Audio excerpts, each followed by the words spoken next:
आर्हत वाङ्मय में कहा गया है, राइणीयेषु विनयं पौञ्जे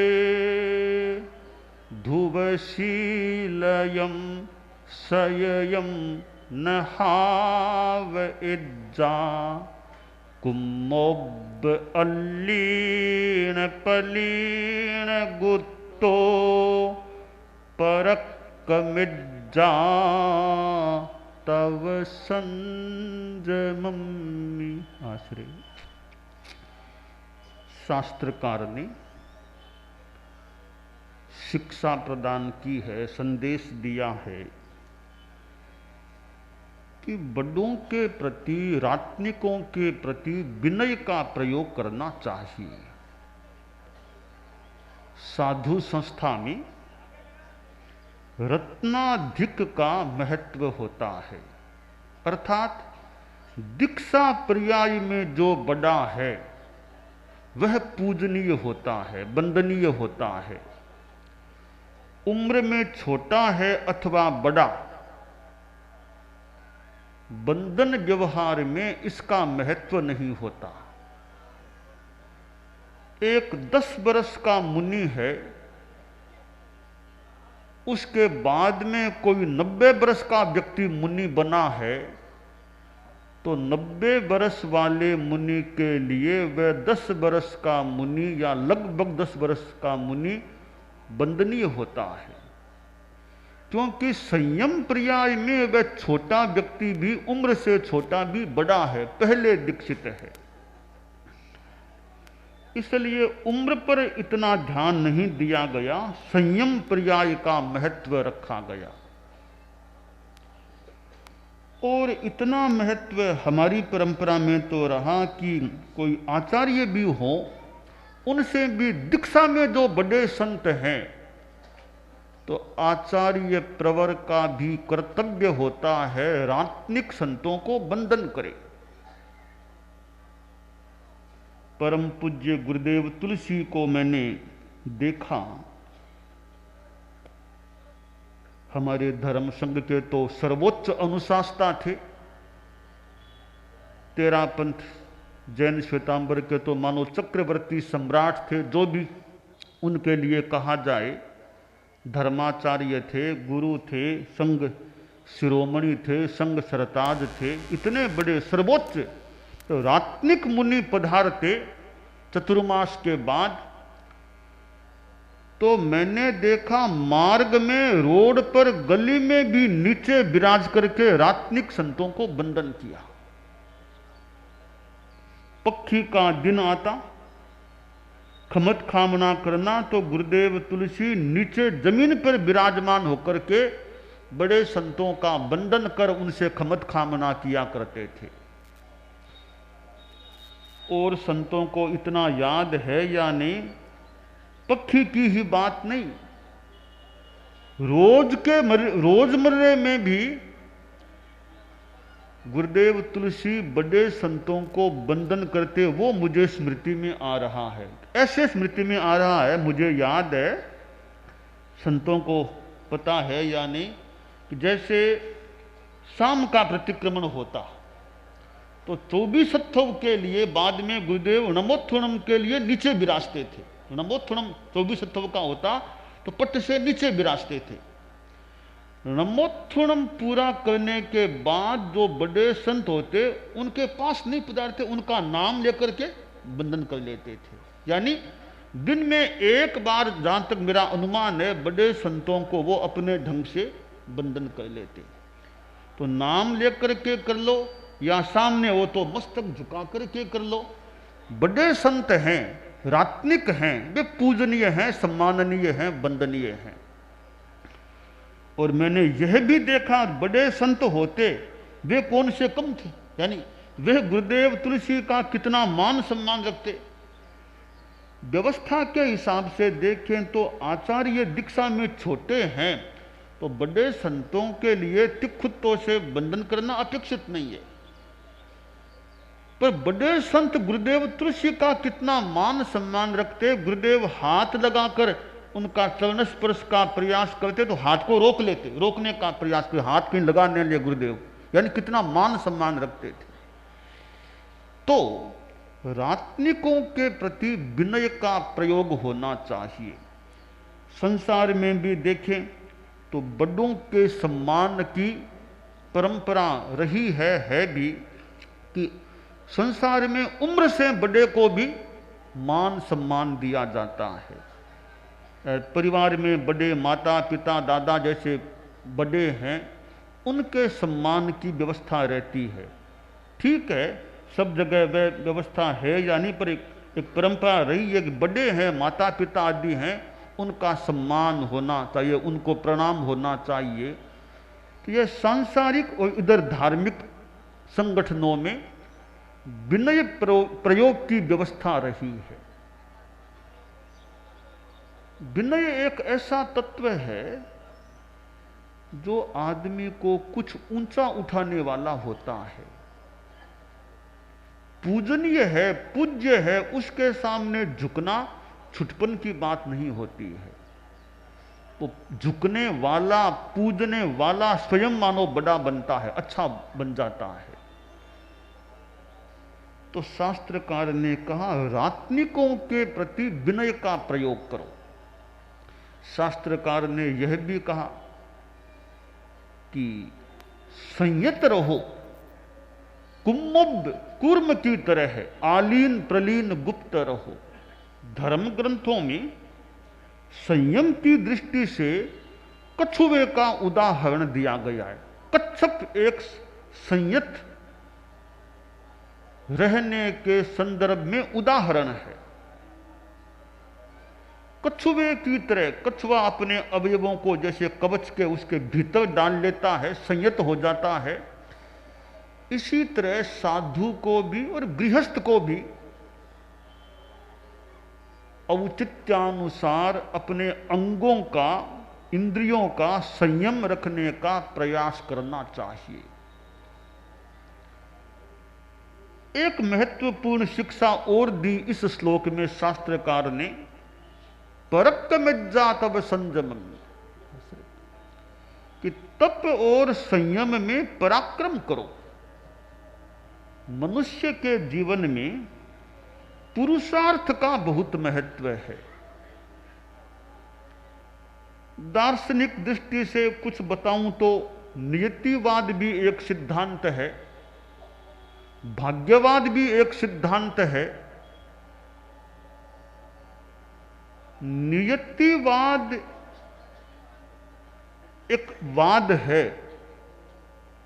और मेरा तो मानना है नियति के बिना इस जगत की सम्यक व्याख्या भी नहीं हो सकती।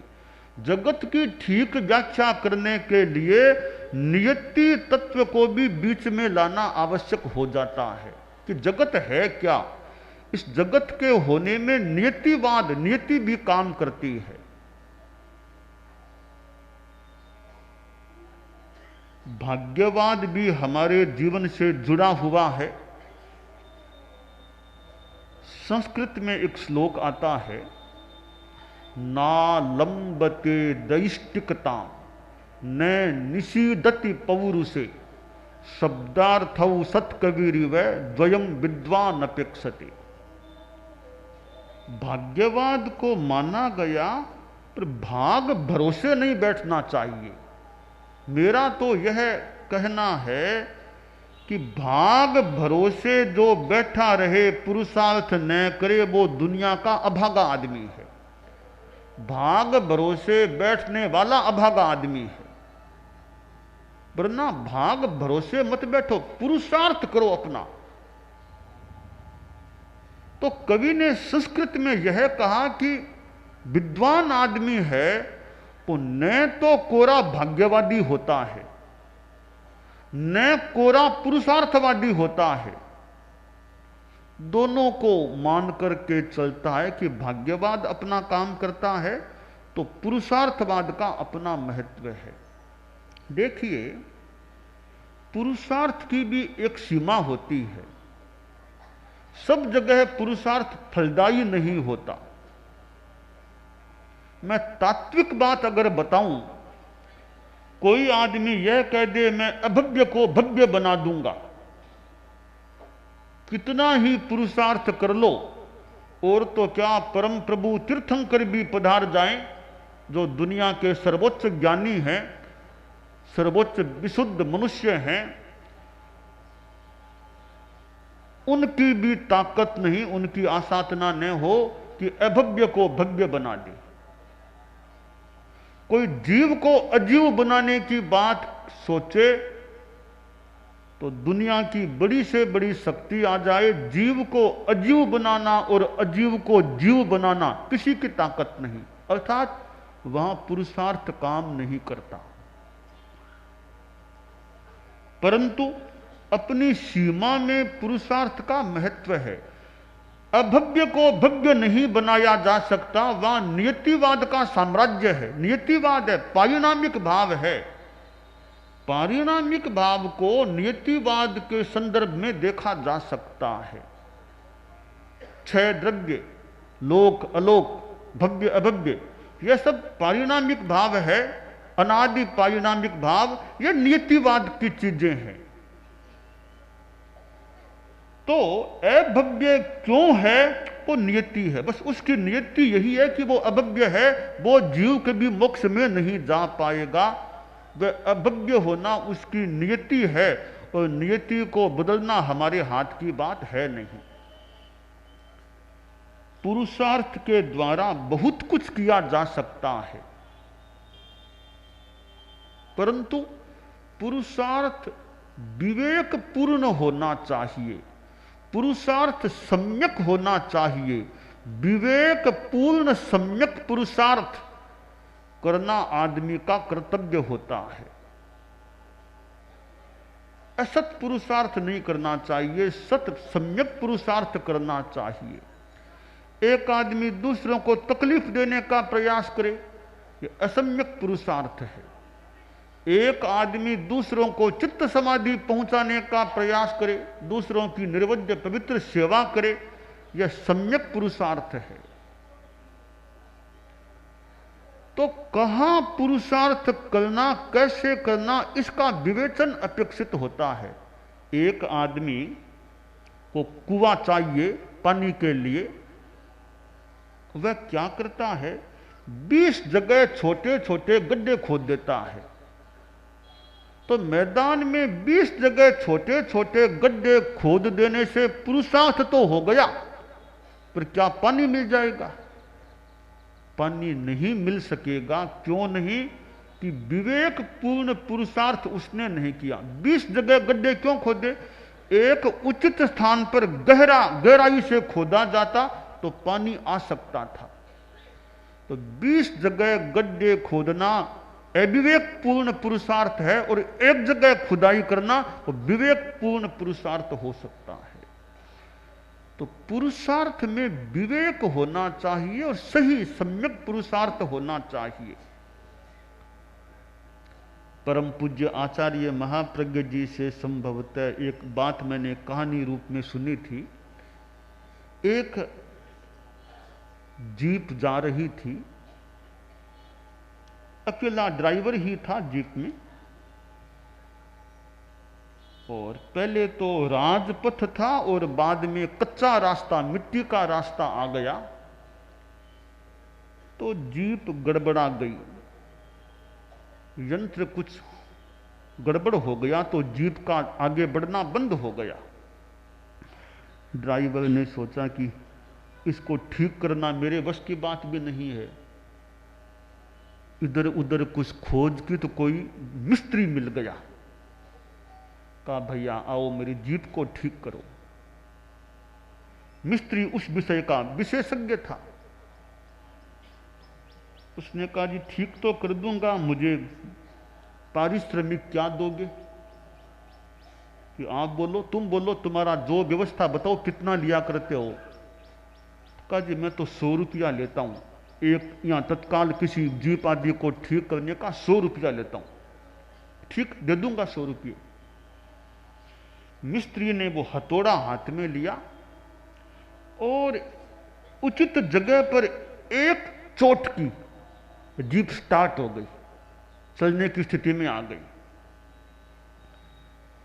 ड्राइवर ने 100 का नोट निकाला, कहा भैया 100 रुपये दे तो दूंगा, मैंने वादा किया था, तो तुमने मुझको ठग लिया।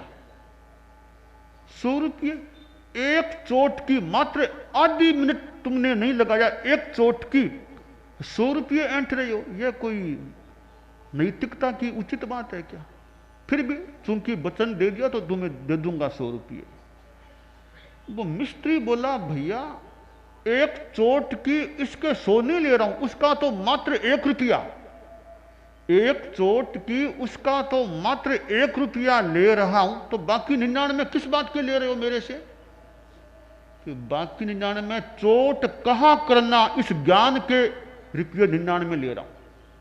मेरा जो ज्ञान है चोट कहां करना, इसके 99 रुपये है, चोट करने का मात्र 1 रुपया।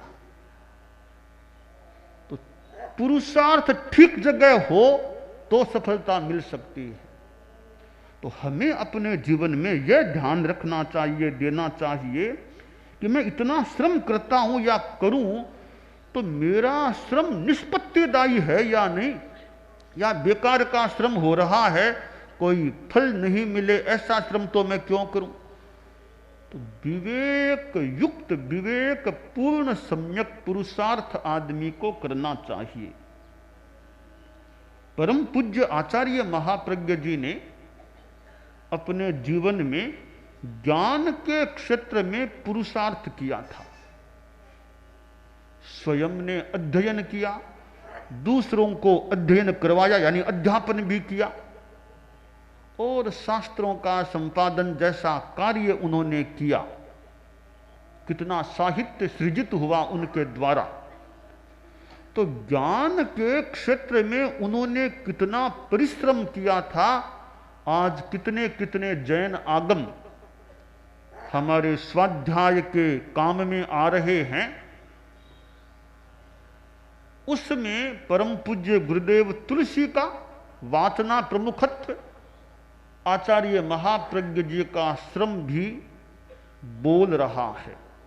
हालांकि अनेकों का योगदान है, तो आचार्य महाप्रज्ञ जी का महत्वपूर्ण योगदान रहा था जैन आगमों के संपादन संशोधन कार्य में। हालांकि वह काम तो पूरा नहीं हुआ, अभी भी वो काम अशेष नहीं हुआ है, शेष की सूची में अवस्था में है, यथास्थिति काम बढ़ रहा है। पर गुरुदेव तुलसी ने तो काम शुरू करने का निर्णय लिया या घोषणा की, जो भी उन्होंने स्वयं ने श्रम भी किया। और परम पूज्य आचार्य महाप्रज्ञ जी कह दें, पहले मुनिश्री नथमल जी स्वामी टमकोर वाले कह दें, उनका बड़ा योगदान मिला था। आचार्य भिक्षु को याद करें, कितना पुरुषार्थ वे करते थे। तत्व बोध देने में तो मानो रात्रि जागरणा कर देते, यदा कदा या कदाचित। कितना पुरुषार्थ। सवेरे संतों को कहा, संतों उठो, समय हो गया। संत बोले, स्वामी जी आप कब जाग गए थे, आप कब विराजे, आप कब जाग गए थे? संतों ये पूछो आप कब सोए थे। मैं आज सोया ही तो नहीं, आज मैं सोया नहीं, जाग रहा हूं, इस व्यक्तियों को या व्यक्ति को समझाने में लगा रहा हूं। तो कितना पुरुषार्थ हम अपने जीवन में विवेक पूर्ण सम्यक पुरुषार्थ करने का प्रयास करें, वैसा करना निष्पत्तिदायी हो सकेगा।